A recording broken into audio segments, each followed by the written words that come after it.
Imagine a place where the earth itself is considered the center of the universe. A place where the granite spires don't just reach for the sky. They hold the memories of a people. For centuries, the Lakota Sioux looked at the jagged peaks of the Black Hills and saw Tunkasila Sakpipaha, the six grandfathers. To them, this wasn't a site, it was a sanctuary. But today, when you look at those same rocks, you don't see the grandfathers. You see the faces of four men, 60-foot-tall titans of American history, staring out over a land that was never supposed to be theirs. We are told Mount Rushmore is a shrine of democracy. We are taught it is a triumph of human engineering and patriotic spirit. But beneath the stoic gaze of Washington and the crumbling granite of Lincoln lies a history they didn't include in your textbooks, a history written in broken treaties, secret societies, and a mountain that was literally renamed on a lark by a New York lawyer. Welcome to the dark side of the mountain. This is the secret history of Mount Rushmore.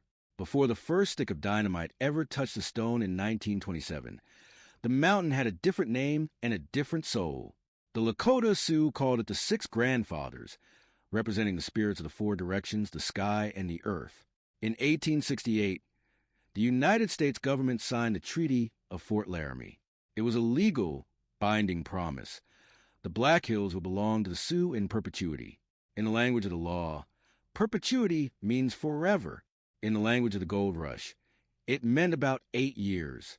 In 1874, General George Armstrong Custer led an expedition into the hills and found what the government wanted most: gold.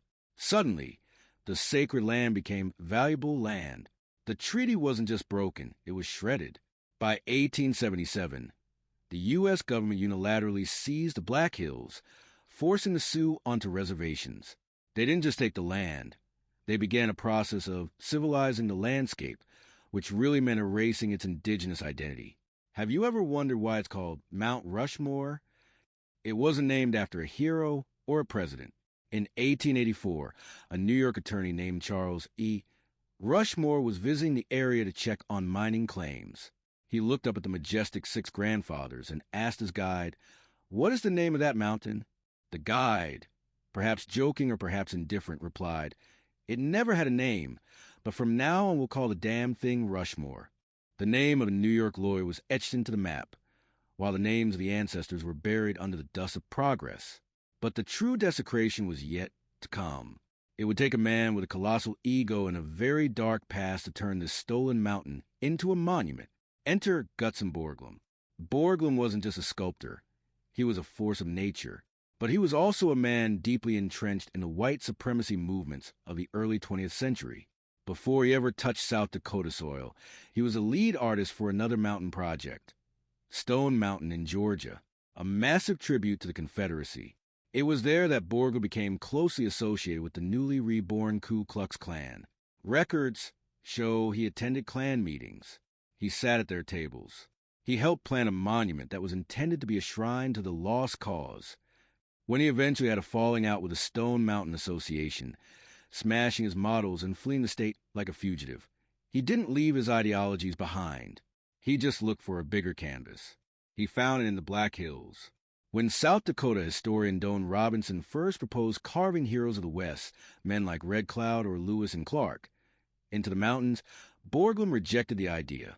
He didn't want regional heroes. He wanted a nationalistic explosion. He wanted the presidents. He wanted to carve the story of a great white fleet of civilization into the heart of a savage wilderness. But the mountain would fight back. The granite of the six grandfathers was ancient and brittle, in places Borglum didn't expect. As his crews began to blast away 450,000 tons of rock with dynamite, they weren't just shaping stone. They were uncovering secrets that almost caused the entire project to collapse before the first face was finished. They tell you it was a work of art. They don't tell you it was an act of war. They don't tell you that 90% of the carving wasn't done with a chisel, but with high-velocity explosives that shook the very ground the Lakotas still consider holy. And as the faces of Washington and Jefferson began to emerge from the dust, a darker truth began to solidify. The men being carved into mountain were the same men who had signed the orders to displace the people who lived there. It was a monument of the victors, carved into the flesh of the conquered. But even Borglum knew that a monument this big needed a place to hide its true intentions. Deep behind the hairline of Abraham Lincoln, he began to dream of a hidden chamber, a hall of records, a place where the true history of America will be kept forever, sealed away from the eyes of the public. History has a way of polishing its heroes until they shine, buffing out the jagged edges of their character until only the greatness remains. We are taught that Gutzon Borglum was a visionary, a patriot in stone.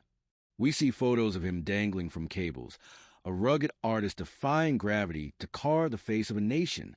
But if you look closer at the man holding the chisel, the polish begins to flake away.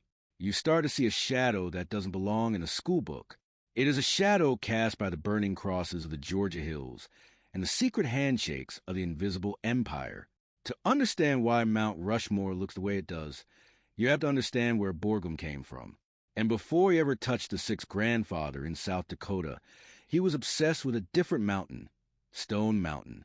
In 1915, the United Daughters of Confederacy approached Borglum with a dream: to carve a massive tribute to Robert E. Lee into a granite dome near Atlanta. For Borglum, this wasn't just a job. It was an awakening. It was during this time that he became deeply entwined with the reborn Ku Klux Klan. This wasn't a casual association. This wasn't a man of his time, simply being polite to local neighbors.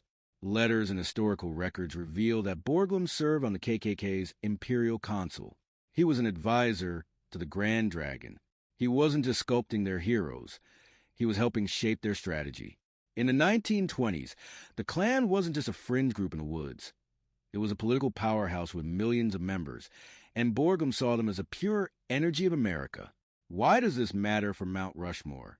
Because the DNA of Rushmore was born in the fires of white supremacy. Borglum eventually had a violent falling out with the Stone Mountain Committee. In a fit of narcissistic rage, he smashed his clay models to pieces, so they couldn't use his designs, and fled the state in the middle of the night, narrowly escaping arrest. He arrived in South Dakota not as a neutral artist, but as a man looking for redemption and a place to finish his vision of a great white civilization etched in stone. When you look at the four faces on a mountain today, you see Washington, Jefferson, Lincoln, and Roosevelt. But Borglum's original notes suggest he didn't just see presidents. He saw a lineage of power. He saw the expansion of a specific type of empire. There is a letter Borglum wrote to a friend during the early days of the project. In it, he described his desire to create a monument that would last for 100,000 years, so that future races would know who the masters of the continent were. Think about that phrasing, masters of the continent, while he was carving the great emancipator, Abraham Lincoln, into the granite. Borglum was simultaneously writing letters complaining about alien influences in America, code words used by the KKK for immigrants and minorities. The irony is thick enough to choke on. The man carving the face of the man who ended slavery was, in his private life, an active participant in an organization dedicated to terrorizing the descendants of those very slaves. But Borglum's darkness wasn't just ideological. It was psychological. He was a man of colossal ego, a phrase used by almost everyone who worked with him. He treated the mountain like a battlefield. He fired assistants on a whim. He bullied the South Dakota legislature. He even manipulated the federal government into funding what was essentially a private obsession. He didn't want to just carve a mountain. He wanted to conquer it. He saw the natural state of the Black Hills as unfinished and chaotic. To him, the indigenous history of the peaks was a blank slate, waiting for a superior hand to give it meaning. Is it possible to separate the art from the artist? Many historians try. They point to the beauty of the carving, the engineering marvel of using dynamite to create fine facial features, and the millions of tourists who find inspiration in the site. But can you truly find inspiration in a monument if the hands that built it were stained with the ideologies of hate?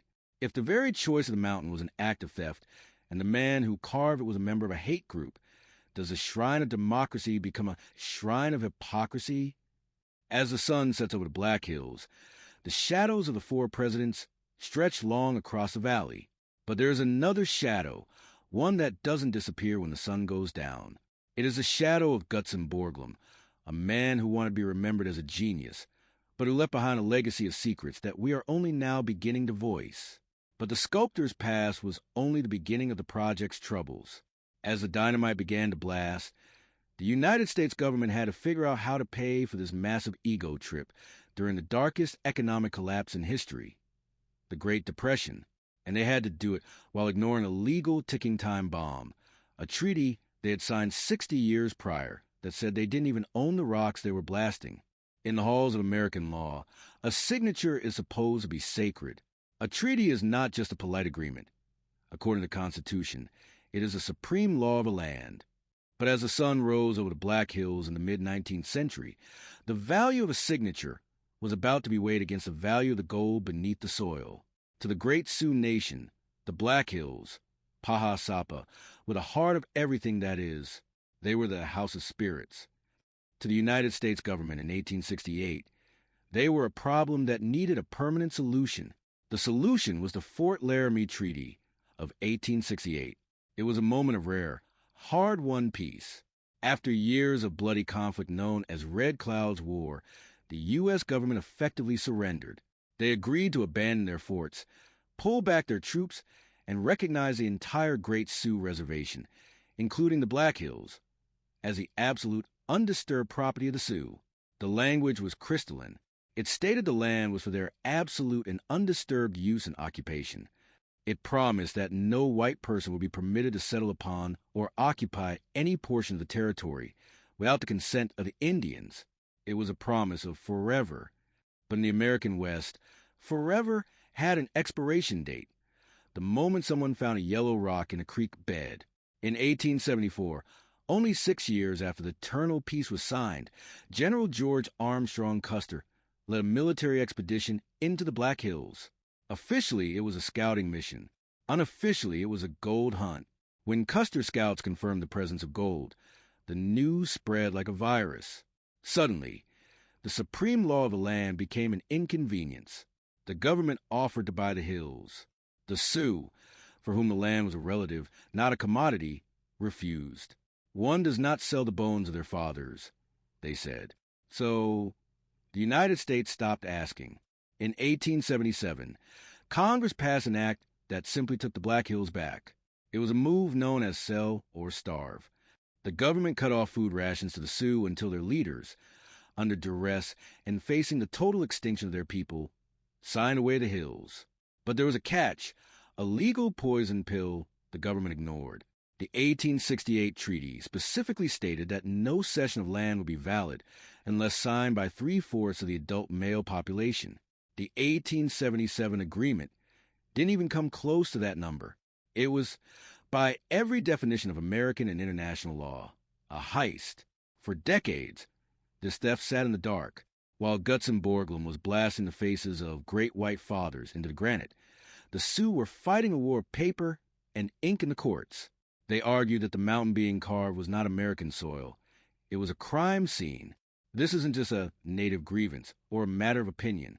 In 1980, the United States Supreme Court finally weighed in the case United States versus Sioux Nation of Indians. The highest court in the land looked at the history of the Black Hills and reached a stunning conclusion. Justice Harry Blackmun wrote, "A more ripe and rank case of dishonorable dealings will never be found in our history." The court ruled that the Black Hills had been taken illegally. They ordered the government to pay compensation. Originally, the amount was $106 million, the 1877 value of the land plus interest. Today, that trust fund has grown to over $2 billion. But here's the secret they don't teach you in school. The Sioux have never taken the money. Imagine being some of the poorest people in the Western Hemisphere, living in counties with the lowest life expectancy in the United States, and walking away from $2 billion. Why? Because in their eyes, taking the money would be a receipt. It would be an admission that the land was for sale. It would validate the faces on the mountain. They don't want the billions. They want the mountain back. To the millions of tourists who visit Mount Rushmore every year, the monument represents the expansion of freedom. But to the people who were promised that land in perpetuity, those four faces are a wanted poster. They are a constant, 60-foot-tall reminder of the day the law was traded for gold and granite. Every time a child looks up at George Washington's nose, they are looking at land that the Supreme Court of the United States admits was stolen through dishonorable dealings. The shrine of democracy is built on a foundation of broken contracts. But the theft of the land was only the first layer of the mountain's suffering. To turn a spiritual peak into a political billboard, you need more than just a broken treaty. You need men willing to risk their lives for a few cents an hour. You need the sound of 400 workers dangling by steel cables over a 500-foot drop, breathing in the silica dust that would eventually turn their lungs to stone. While the politicians in Washington toasted to the great monument, the men on the mountain were living in a reality of dynamite and desperation. In the 1930s, America was a country on its knees. The Great Depression hadn't just broken the banks. It had broken the spirit of the people. In the breadlines of New York and the dust bowls of the Great Plains, men were looking for a miracle or at least a paycheck.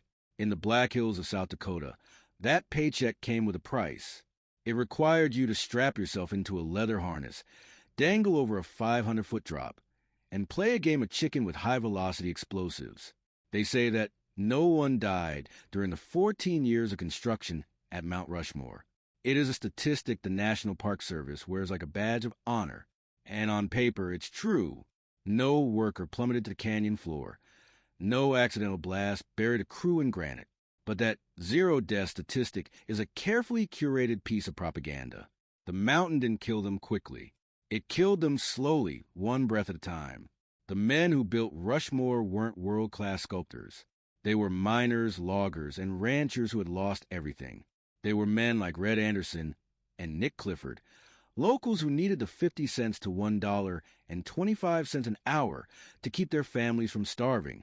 Every morning, these men would climb 700 stairs to the top of the world. There, they would be lowered in swing seats, fragile wooden chairs held by 3/8-inch steel cables.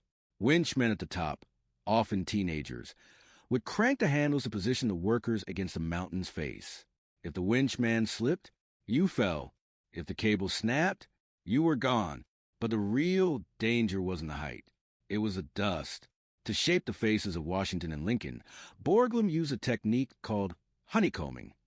Workers would use massive 85-pound pneumatic drills to bore holes deep into the granite, inches apart. Then the powder monkeys would stuff those holes with dynamite and blast away the excess. The air was constantly thick with a fine, white powder, silica dust. In the 1930s, there were no OSHA regulations. There were no high-tech respirators. The men wore simple cloth masks, or more often, nothing at all. They called it mountain fever. But medicine calls it silicosis. The microscopic shards of granite would enter their lungs, scarring the tissue and slowly suffocating them from the inside out. Many of the men who cheered when the monument was dedicated in 1941 were dead by the 1950s. They didn't die on the job, so they didn't count toward the official death toll. But they gave their breath so the presidents could have theirs. The labor was a paradox of precision and brutality. 90% of the mountain was removed with dynamite. Think about that. The fine bridge of Jefferson's nose and the pupils of Lincoln's eyes were created using the most destructive force known to man at the time. The powder monkeys had to be artists with fire. They could blast within inches of the final skin of the statue without cracking the main structure. But Borglum was a taskmaster who cared more about the stone than the men. He was known to fire workers on the spot for the smallest infractions, only to rehire them the next day when he realized he couldn't finish the work without them. He was obsessed with speed, always looking over his shoulder at Congress that was increasingly skeptical of his money pit in the wilderness. The workers lived in a temporary camp at the base of the mountain. It was a community born of necessity, where the sound of the call to blasting whistle dictated the rhythm of life. When the whistle blew, the mountain would shake. Windows in nearby Keystone would rattle. The very earth seemed to groan under the weight of the transformation. There is a strange irony in the labor of Rushmore. These men were carving a monument to liberty and the pursuit of happiness, while working in conditions that felt like a labor camp. They were carving the faces of wealthy aristocrats, while they themselves struggled to buy shoes for their children. And as they drilled deeper into the granite, they began to realize that Borglum wasn't just building a monument. He was building a fortress. Behind the facade of the great men, Borglum was secretly planning a massive vault. He wanted a place to store the sacred documents of the white man's journey across the continent. While the workers were dying for a paycheck, Borglum was obsessed with his Hall of Records, a secret room that the government eventually told him to stop building because it was a waste of taxpayer money. To this day, that room exists. It is a dark, unfinished tunnel hidden behind the forehead of Abraham Lincoln. The public is forbidden from entering it. The government says it's for safety. The legends say it's where the real history of the project is buried. But why did Borglum need a secret room in the first place? What was so dangerous about the truth that it had to be sealed in a titanium vault behind the president's head? If you stand at the base of Mount Rushmore and look up at the stoic face of Abraham Lincoln, your eyes usually gravitate toward the eyes, the 11-foot wide pupils that seem to watch the horizon. But if you could climb past those eyes, over the brow, and drop into the hidden canyon behind the granite heads, you would find a doorway. It is a rectangular opening, jagged and dark, cut directly into the north wall of the mountain. Most visitors think the monument is solid stone. They are wrong. This is the entrance to Gutzon Borglum's most secretive and controversial ambition, the Hall of Records. Borglum wasn't satisfied with just faces. He was a man obsessed with the long memory of civilization. He feared that thousands of years from now, when the American Empire had fallen and the English language was forgotten, future explorers would look at Mount Rushmore and see only 4 mysterious giants. He feared they would think it was a temple to forgotten gods, or worse, a meaningless ruin. To prevent this, he planned a massive hidden vault. He called it the Great Hall. His original blueprints were staggering. An 80 by 100-foot chamber reached by a grand granite staircase, decorated with bronze statues of famous Americans and a massive golden eagle with a 38-foot wingspan perched over the door. It was intended to be the safe of America, containing the Declaration of Independence, the Constitution, and a history of the great white civilization that had conquered the West. But the United States government didn't share his enthusiasm. By 1938, the project was hemorrhaging money. The world was on the brink of World War II, and Congress was tired of Borglum's ego-driven extras. They gave him an ultimatum: stop digging the hole and finish the faces. Borglum was furious. He ignored them for as long as he could. In secret, he directed a small crew of men to keep blasting. They managed to cut a tunnel 70 feet deep into the solid granite before the government finally pulled the plug. Borglum died in 1941 with his greatest vision unfinished: a raw, dark cavern left of the bats and the dust. For over 50 years, the Hall of Records sat in total silence. The National Park Service rarely spoke of it. It wasn't on the official tours. It became a piece of fringe history, fueled by conspiracy theorists who claimed it held everything from evidence of aliens to the real map of the Knights Templar. However, the secret didn't stay buried forever. In 1998, the Borglum family and the National Park Service reached a quiet agreement. They wouldn't build a grand staircase or the Golden Eagle, but they would fulfill the sculptor's final wish in a more modern, clandestine way. On August 9th, 1998, a small group gathered in the dark tunnel. They placed a titanium vault inside the floor of the hall. Inside that vault is a teakwood box. Inside that box are 16 porcelain enamel panels. These panels tell the story of the 4 presidents, the reasons for their selection, and a brief history of the United States. It is, quite literally, a message in a bottle for the end of the world. But why the secrecy? Why is the public strictly forbidden from ever stepping foot inside? The official reason is safety. The path to the hall is treacherous and the tunnel itself is structurally unpolished. But historians and activists suggest a deeper psychological reason. To open the Hall of Records to the public would be to invite a conversation about what history is being recorded there. Borglum's vision of history was one-sided. His hall was designed to celebrate the expansion of the United States, a narrative that neatly glazes over the genocide and the broken treaties we discussed in the previous chapters. If you go into that room, you are entering a sanctuary built by a man who believed in the inherent superiority of his own culture. There's a final, chilling detail about the Hall of Records that few realize. Borglum wanted his own remains and those of his family to be interred within the mountain. He wanted to be the literal brain inside the head of the monument. The government denied this request, but it shows a level of God complex involved in the project. Today, the Hall of Records is sealed with a massive granite capstone. It sits behind Lincoln's forehead like a suppressed memory. It is a reminder that Mount Rushmore isn't just a monument of what we want to remember. It is a monument of what we choose to hide. We see the faces. We don't see the hollow space behind them. We see the shrine. We don't see the vault that attempt to lock history into a single unchangeable story. But the Hall of Records wasn't the only thing Borglum was selective about. To understand the dark secrets of the mountain, we have to look at the four men he chose to represent democracy. Why these four? Why not others? When you look at the faces of Washington, Jefferson, Roosevelt, and Lincoln, you aren't just looking at great men. You're looking at a very specific, very intentional choice that reflects the manifest destiny ideology that wiped out an entire way of life. When you look up at the granite horizon of the Black Hills, you see them, Washington, Jefferson, Roosevelt, and Lincoln. To the average tourist, they are the Mount Olympus of American history. But why these four? Why not Benjamin Franklin, the genius of the Enlightenment? Why not Alexander Hamilton, the architect of the economy? Or why not a woman or a figure of peace? The answer lies in Gutzon Borglum's obsession with manifest destiny. The 19th century belief that white Protestant settlers were destined by God to expand across the North American continent.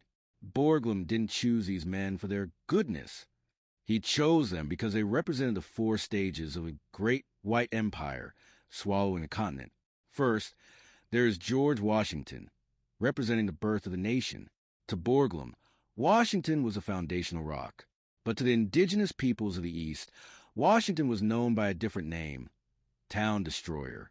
During the Revolutionary War, Washington ordered the total destruction of Iroquois settlements, burning crops and orchards to ensure they could never return. By placing him first, Borglum was cementing the idea of a nation built on the ashes of what came before. Then there is Thomas Jefferson, representing the expansion.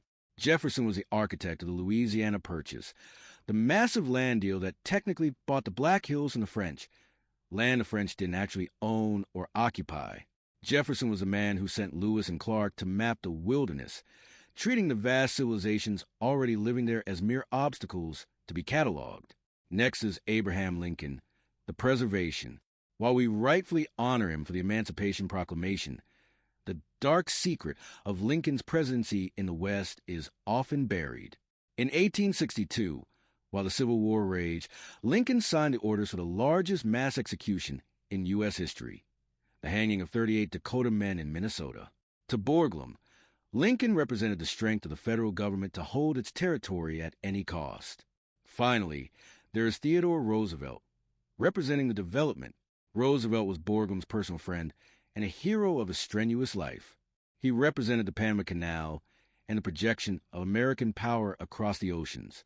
But Roosevelt also famously said, "I don't go so far as to think that the only good Indians are dead Indians, but I believe 9 out of every 10 are." Borglum's election was a political statement etched into a sacred mountain. It was a no trespassing sign directed at the rest of history.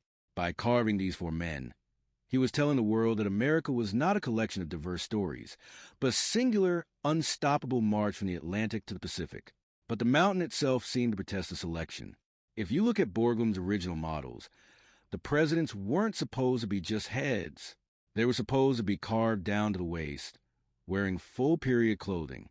Jefferson was originally supposed to be to the right of Washington, but after 2 years of blasting, the granite on that side of the mountain proved to be rotten. Jefferson's face was literally blown off the mountain in a series of desperate explosions, and Borglum was forced to move him to the other side of Washington, cramming him into a space that didn't quite fit. This engineering failure created a haunting irony. To make room for the new Jefferson, the workers had to blast deeper into the mountain, erasing even more of the original stone of the 6 grandfathers. The more they tried to celebrate history, the more actual history they had to destroy. The choice of Roosevelt was the most controversial at the time. Many in Congress asked, why him? He had only been dead for a few years. Critics argued he hadn't earned his place among the giants. But Borglum insisted. He needed Roosevelt because Roosevelt was the ultimate symbol of the American man, the hunter, the soldier, the conqueror of the wild. By including Roosevelt, Borglum was declaring that the frontier was officially closed. The mountain was no longer a place of mystery or indigenous spirituality. It was now a trophy case. But here's the secret that the tour guides don't mention. Roosevelt's face is the most recessed into the mountain. He is tucked back, almost as if he is hiding in the shadows of the others. Some say it was because of the rock quality. Others believe it was Borglum's subconscious admission that the era of conquest he so loved was beginning to fade into the darker recesses of the American psyche. Every time a tourist looks up at these four faces, they are participating in Borglum's ritual. They are seeing the winners of history. But the granite eyes of those presidents are staring out over a landscape that was transformed by their policies, reservations, broken treaties, and the systematic removal of the people who once called the six grandfathers home. The choice of the four presidents wasn't an accident. It was a curriculum. And for 80 years, it has been the only lesson most people ever learn about this mountain. But as the faces took shape, the mountain began to reveal a structural nightmare. The rotten rock that forced Jefferson to move wasn't the only flaw. As the Great Depression deepened and funds ran dry, Borglum realized his masterpiece was literally cracking under its own weight. In the world of monumental sculpture, there is no undo button. When you are carving into a mountain with dynamite, every blast is a permanent decision. For Gutzon Borglum, that reality became a nightmare in the summer of 1925. We are taught that the four presidents are positioned perfectly, as if they were always meant to be there. But if you look at the early sketches, something is missing, or rather, someone is in the wrong place. Originally, Thomas Jefferson, the author of the Declaration of Independence, was meant to stand at George Washington's right hand. For 2 years, crews blasted. They shaped the forehead, the bridge of the nose, and the hollow of the eyes. Jefferson was emerging from the stone, looking out over the valley, but then the mountain whispered a warning. The granite on the right side of Washington was rotten.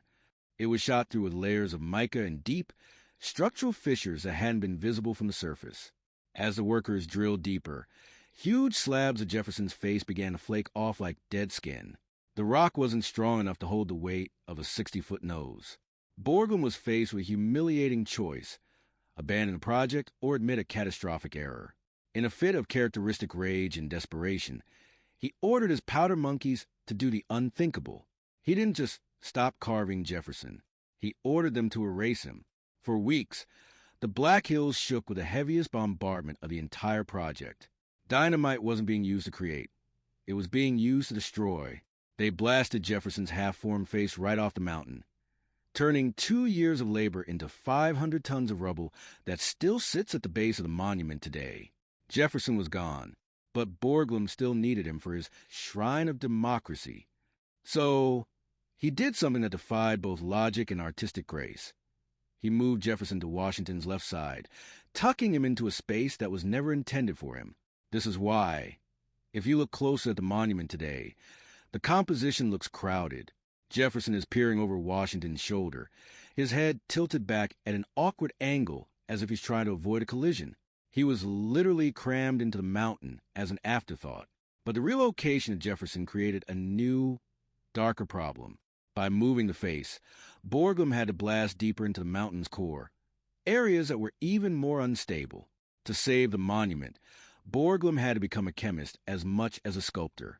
He realized that the granite was riddled with cracks that would eventually fill with rainwater. In the freezing winters of South Dakota, that water would turn to ice, expand, and pop the president's faces off like a cracked windshield. To prevent this, Borglum invented a secret healing salve, a mixture of linseed oil, white lead, and granite dust. Every year, mountain climbers had to crawl over the faces, injecting this poisonous paste into the cracks of the president's skin. It was a literal cover-up. The shrine of democracy was, and still is, a crumbling ruin held together by putty and prayer. But there is a secret about Jefferson's relocation that the history books rarely mention. The rotten rock wasn't just a geological accident. Some of the lead miners who worked the site whispered that the mountain was cursed. They saw the failure of Jefferson's first face as the six grandfathers rejecting the image of a man who had doubled the size of the United States by buying stolen land. Borglum, ever the pragmatist, didn't believe in curses, but he did believe in optics. He spent thousands of dollars in federal grants to suppress the news of the engineering failure. He didn't want the public to know that their tax dollars had been literally blown into dust because he hadn't properly surveyed the stone. Even today, The area where Jefferson's first face once stood is a jagged, unnatural scar on the mountain.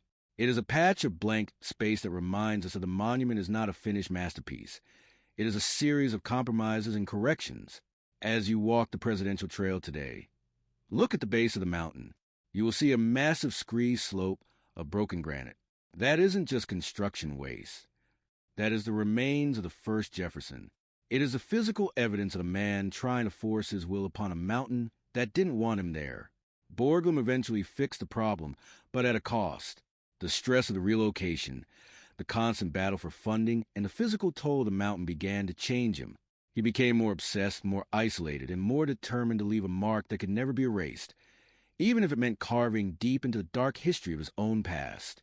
Because while Borglum was struggling with the granite of South Dakota, the ghosts of his previous project were starting to catch up with him. To understand why he was so desperate to finish Rushmore, we have to go back to the project he fled in the middle of the night. We have to go back to Georgia. We have to look at the ghost of Stone Mountain. In the red clay heart of Georgia, there stands a massive piece of granite known as Stone Mountain. Today, it bears a controversial carving of 3 Confederate leaders. But before it became a symbol of the lost cause, it was the site of Gutzon Borglum's first great obsession. If Mount Rushmore is a shrine of democracy, then Stone Mountain is its dark twin, the ghost that follows Borglum's legacy wherever it goes. In 1915, the United Daughters of Confederacy had a vision. They wanted a monument to Robert E. Lee. They hired Borglum, who was a rising star in the sculpting world. But Borglum didn't just want to carve a man on a horse. He wanted to carve an entire army. He wanted a scale so massive it would make the Sphinx look like a toy. It was here, at Stone Mountain, that Borglum perfected the very techniques he would later use at Rushmore. He invented the optical projector, a device that could cast an image onto the side of a mountain at night, so workers could trace the outlines. He experimented with the first use of dynamite as a fine sculpting tool. But he also cultivated something else at Stone Mountain, a deep financial and ideological partnership with the Ku Klux Klan. The KKK had been reborn on the summit of Stone Mountain in a cross-burning ceremony in 1915. They were the primary financiers of the project. Borglum didn't just take their money. He sat on their councils. He helped them design their rituals. He saw the KKK not as a terrorist group, but as a patriotic force that could protect the America he believed in, a white Protestant America. But Borglum's ego was always his greatest enemy. By 1925, he had spent years working on Stone Mountain, but had only finished Lee's head. The committee was furious with his slow progress and his erratic behavior. They fired him. In a blind rage, Borglum took a sledgehammer to his plaster models, destroying the blueprints, so the committee couldn't hire another artist to finish his work. A warrant was issued for his arrest. He fled Georgia like a criminal, crossing the state line just ahead of the law.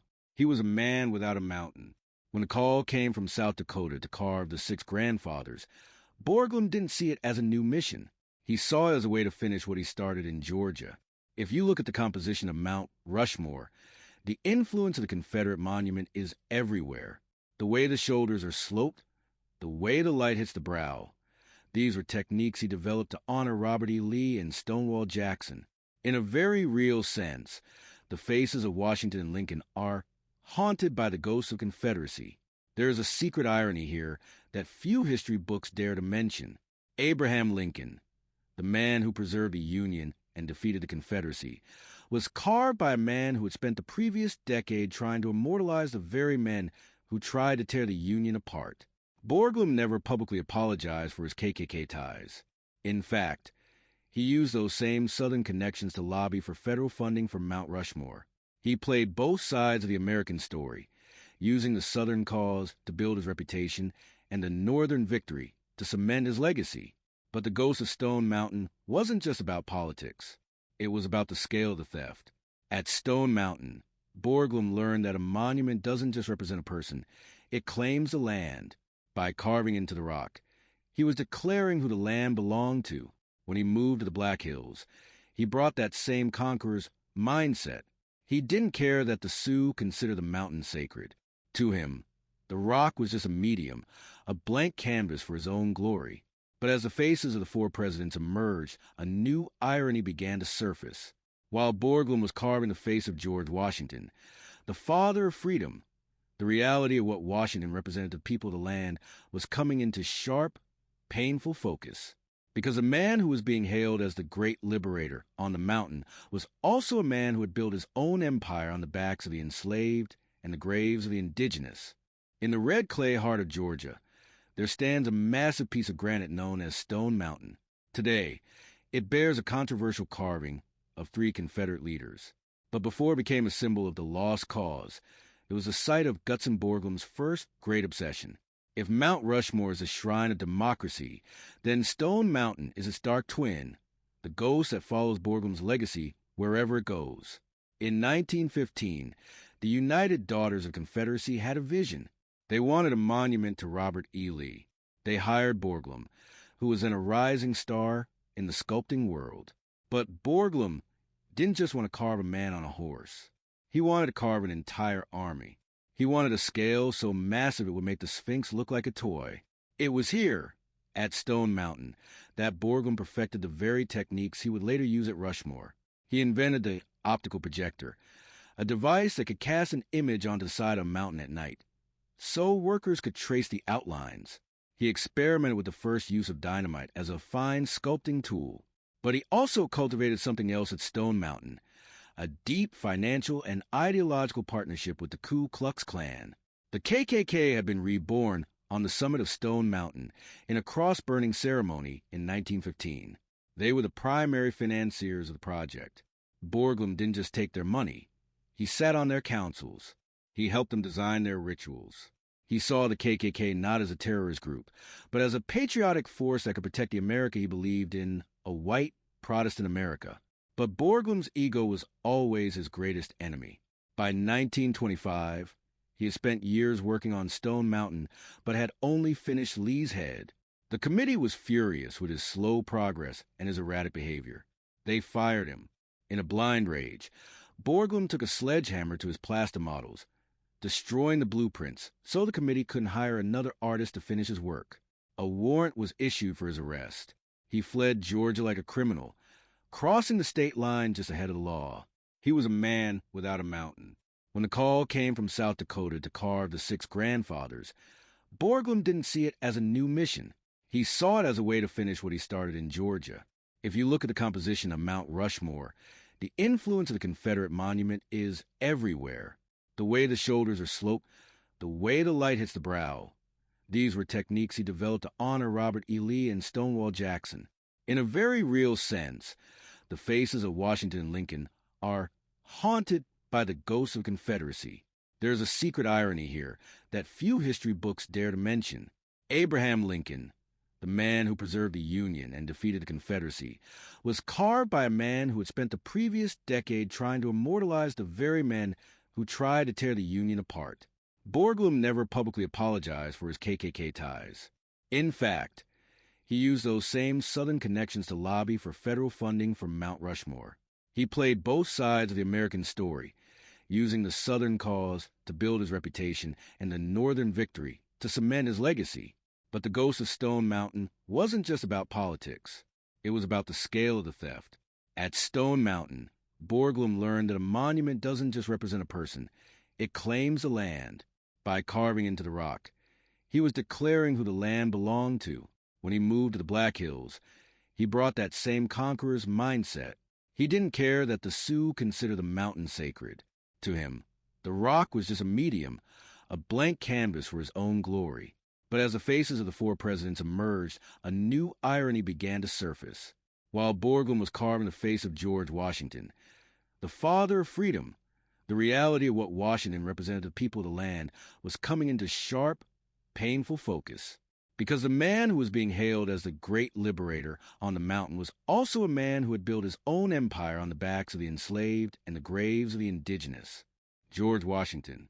To the American mythos, he is the indispensable man. He is the stoic general who refused a crown, the leader who walked away from power to ensure a republic could breathe. At Mount Rushmore, his is the most prominent face, the only one carved in a round, stepping out from the mountain as if to lead the other three into the future. But there's a reason Lakota call this mountain a shrine of hypocrisy. To look at Washington's face on this specific mountain is to see a man who spoke of liberty, while his own wealth was measured in the number of human beings he owned. When Borglum chose Washington, he chose him as the symbol of the founding. But for the indigenous peoples of the Great Plains, Washington represented a very different kind of beginning. Long before the Black Hills were seized, Washington's policy set the stage for the total erasure of native sovereignty. During the Revolutionary War, Washington earned the name Connotacoreus, or Town Destroyer, from the Iroquois. He ordered the Scorched Earth Sullivan expedition, instructing his generals to not just defeat the native tribes, but to lay waste all the settlements around, that the country may not be merely overrun but destroyed. The man on the mountain, the father of freedom, was the same man who believed that Native Americans and white settlers could not coexist unless the former were civilized or removed. By placing his face on a peak stolen from the Sioux, the United States wasn't just honoring a president. They were marking their territory with the face of the man who first authorized the expansion that would eventually destroy the Sioux way of life. But the dark secret of Washington on Rushmore goes even deeper than the land. It is written in the very skin of his history. While Borglum's workers were drilling into granite to create the noble line of Washington's jaw, history reminds us that the real Washington was a man of extreme contradictions. At the time of his death, Washington held 317 enslaved people at Mount Vernon. Even as he led a war against the slavery of British taxation, he was hunting down his own runaway slaves with the full power of his office. One of the most chilling stories involved a woman named Ona Judge, who escaped Washington's household. Washington, the man whose face now stares eternally over the land of the free, spent years using his federal resources to try and kidnap her back from New Hampshire, circumventing the very laws he had helped sign. Why does this matter in the context of a mountain in South Dakota? Because Mount Rushmore is a monument of omission. It tells a story of greatness by carefully cutting away the parts of the stone that don't fit the narrative. Borglum didn't just carve faces. He carved a filtered version of reality. There's an engineering secret to Washington's face that reflects this filtered reality. If you look at the monument from the side, you'll notice that Washington's head is the only one that is truly finished. He is the most detailed, the most polished. Borglum was so obsessed with Washington perfection that he spent a disproportionate amount of project's budget on him. While the other three presidents are partially trapped in the stone, their coats and necks left rough and unfinished, Washington stands clear. He was the anchor. Borglum knew that if he could make Washington look divine, the public would forgive the flaws in the rest of the mountain. But the mountain itself seemed to remember what the history books tried to forget. During the carving, the workers discovered a massive vertical crack running right through Washington's head. It threatened to split the father of the country in half. To fix it, Borglum didn't rethink the design. He doubled down. He ordered the workers to drill deeper, to force the face into more stable rock. This is a metaphor of Mount Rushmore. When the reality of the mountain or the reality of the man didn't fit the vision, they simply blasted deeper. They removed more of the six grandfathers to make the lie look more like the truth. Every year, millions of people stand at the Grandview Terrace and marvel at the grandeur of Washington. They see the man who led the revolution, but they are standing on land that was taken in a revolution against the very treaties Washington's successor signed. They are looking at a man who fought for his own independence while denying it to hundreds of others. The secret of Washington on the mountain isn't that he was a villain. It's that he was a man. But by turning him into a 60-foot god of stone, Borglum made it impossible to see the man, and even harder to see the people who were crushed under the weight of his legacy.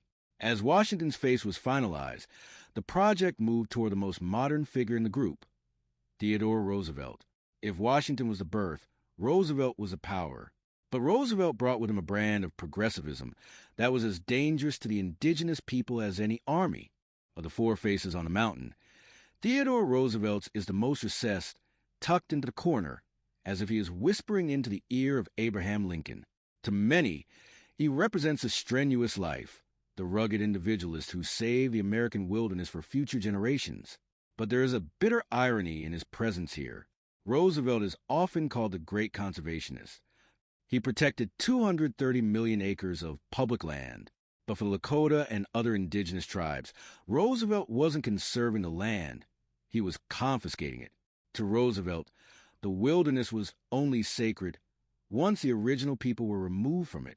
Roosevelt's philosophy was rooted in a concept called the winning of the West, which also happened to be the title of his 4-volume history.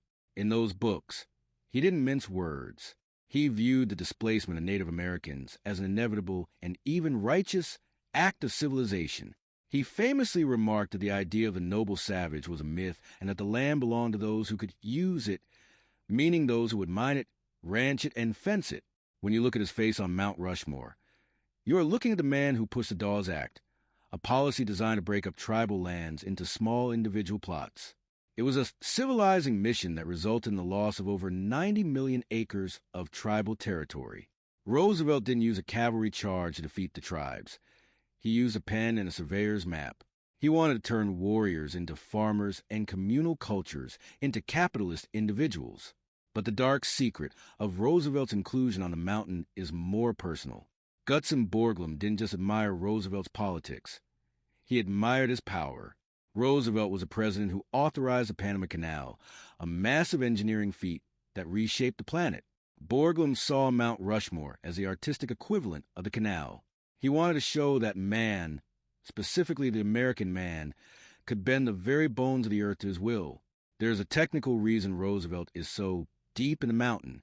As the workers blasted away the granite for his face, they kept hitting bad rock. Huge fissures threatened to cause his entire head to slide off into canyon. Borglum was forced to push the face 4 feet deeper into the mountain than originally planned. This created a permanent shadow over Roosevelt's features. It's almost as if the mountain itself was trying to hide the man who had done so much to tame it. To compensate for the depth, Borglum added a detail that no other president has: spectacles. Look closely at Roosevelt's eyes. You will see a ridge of stone that represents the bridge of his glasses. It is a masterpiece of perspective, designed to make the stone look like glass from a distance. But it is also a symbol. Roosevelt was a man who saw the future of America as an industrial empire, a vision that required the total subjugation of the natural world he claimed to love. There's a final, chilling layer to Roosevelt's legacy on this mountain. He was a massive proponent of eugenics, the science of breeding superior humans and weeding out the unfit. In a 1913 letter, he wrote, "Society has no business to permit degenerates to reproduce their kind." Borglum, as we've discussed, shared these white supremacist views. When they chose Roosevelt for the mountain, they weren't just choosing a president. They were choosing a standard bearer for a specific racial ideology. They were carving their ideal man into the heart of a land they had stolen from a people they deemed obsolete. Today, the National Park Service celebrates Roosevelt as a hero of the environment. They tell you about the birds he saved and the forests he protected. They don't tell you that his conservation was often a tool of colonialism. They don't tell you that the national parks were often created by forcibly removing the indigenous people who had lived in balance with those lands for millennia. As the 4 faces were finalized, the mountain became a finished billboard for Manifest Destiny. But the project wasn't just about what was on the surface. To make these gods stand for eternity, Borglum had to use a force that was as dangerous as the ideas he was immortalizing. He had to use 90% dynamite. The sheer violence required to create this shrine is a story of its own, a story of how 450,000 tons of sacred rock were turned into a pile of trash in the name of art. When you look at the smooth, polished brow of Washington or the intricate beard of Lincoln, it's easy to imagine a sculptor with a hammer and chisel, carefully tapping away for years. But that image is a romanticized lie. You cannot carve a mountain with a chisel. You can only conquer it with explosives. The dark secret of Mount Rushmore construction is its sheer brutality. Gutzon Borglum famously stated that 90% of the mountain was removed with dynamite. This wasn't sculpting in the traditional sense. It was controlled demolition on a scale the world had never seen. Every feature you see, the eyes, the noses, the lips, was first mapped out in fire. The process was a terrifying dance of precision and power. It started with the powder monkeys. These were men, often with no formal education, but a genius for chemistry, who had to calculate exactly how much dynamite it would take to blow off a layer of granite without shattering the president's face. They used a technique called honeycombing. Workers would drill hundreds of holes into the rock, for inches deep and inches apart. The powder monkeys would then load the holes with small sticks of dynamite. When the whistle blew at the end of the day, the mountain would erupt.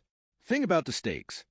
If a powder monkey miscalculated by even a few ounces of explosive, he could blow off Abraham Lincoln's nose or create a fissure that would cause a 60-foot head to crumble into the valley.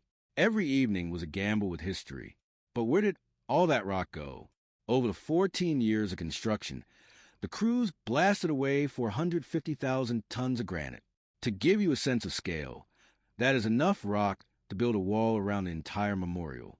Today, if you stand at the base of the mountain and look down, you see a massive, jagged slope of gray rubble. The National Park Service calls this the Talus Slope. To the Lakota, it is a graveyard. The granite that makes up that rubble wasn't just waste. It was the physical body of the six grandfathers.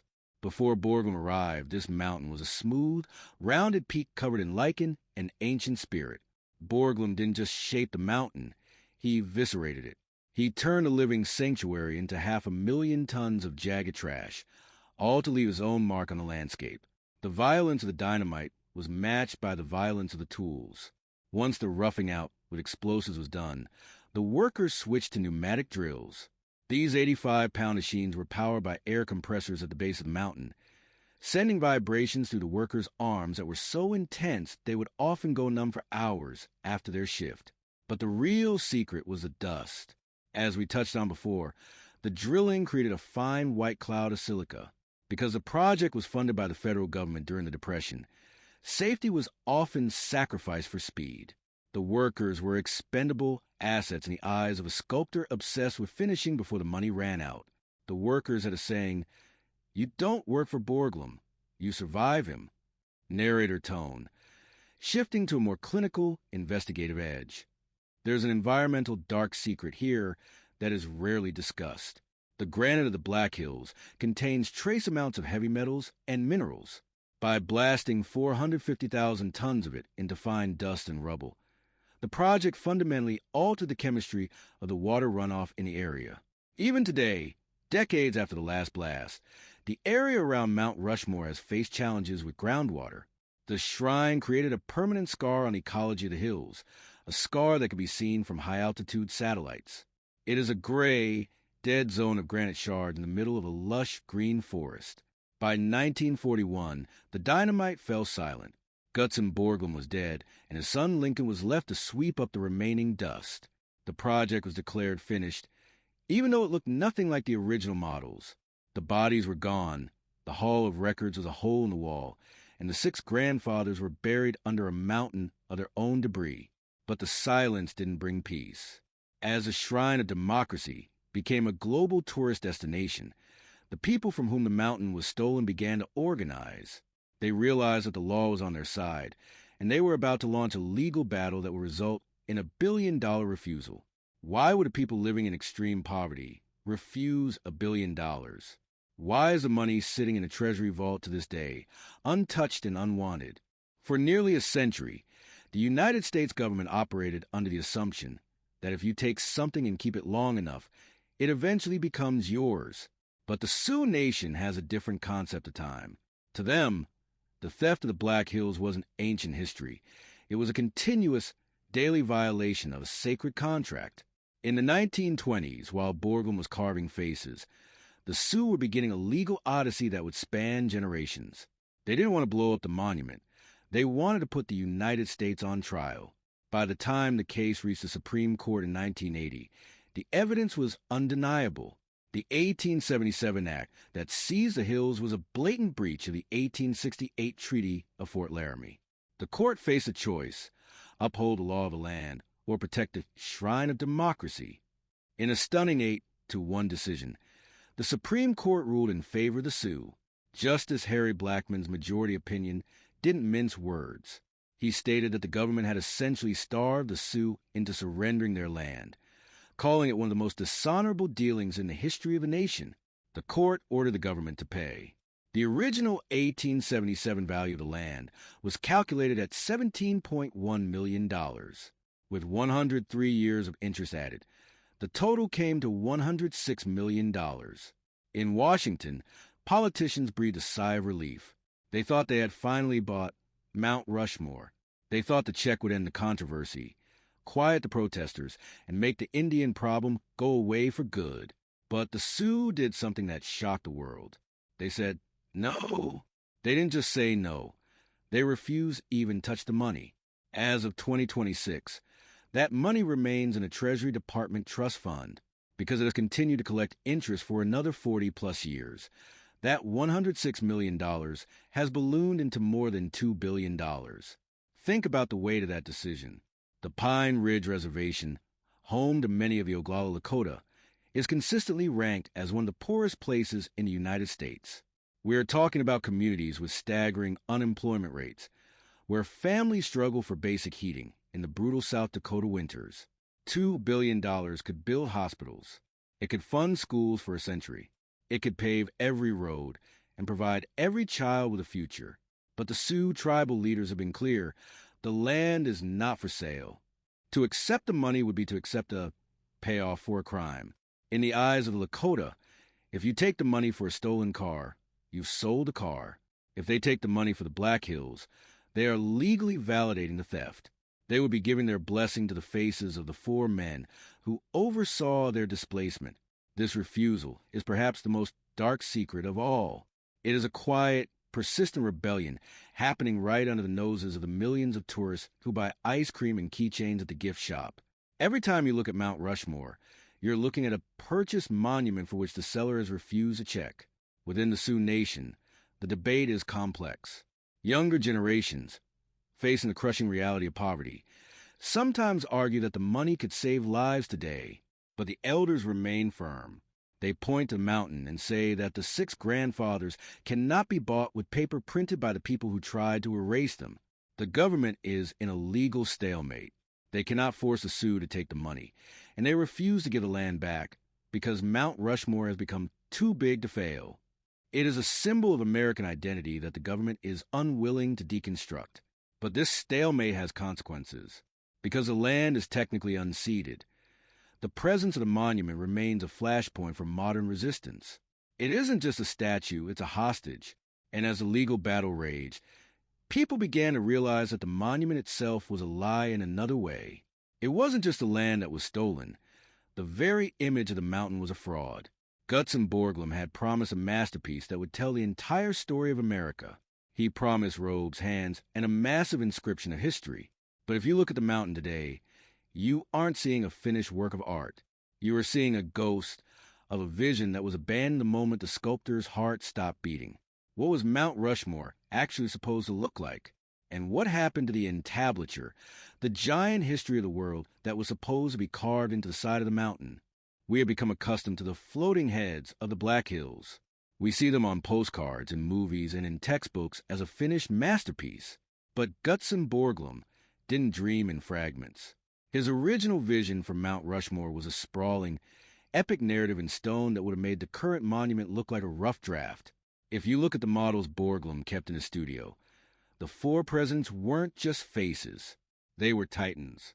They were meant to be carved down to the waist, complete with period-accurate clothing. The high-collar Washington's 18th century coat, the intricate lapels of Jefferson, and the rugged, buttoned-down vest of Theodore Roosevelt. In the original plan, Washington's hand would have been visible, clutching the lapel of his coat in a gesture of leadership. Lincoln's hand was meant to be raised toward his chin in a pose of deep, weary reflection. They were meant to be alive in the granite. But as the years dragged on, the mountain and the budget had other plans. The dark secret of Rushmore's appearance is that it wasn't finished. It was simply stopped. When Borglum died in March 1941, the project lost its driving ego. His son, Lincoln Borglum, took over, but he was staring at a financial black hole.